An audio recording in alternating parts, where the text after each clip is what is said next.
কি করছো তুমি? পুজো করছো?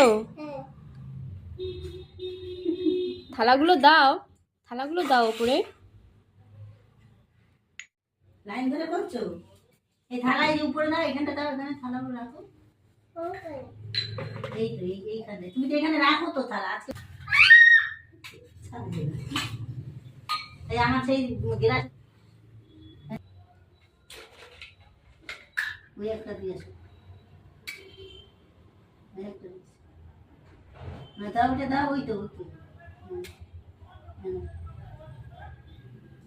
একটা একটা করে দাও সবাই। হাই ভগবান, এই বাবা, দেখেছো ঠাকুর দেখে, এই ঠাকুরটা দেখো তো, এই ঠাকুর কত করে প্রসাদ দেখে, এই গালের ভিতরে দুটো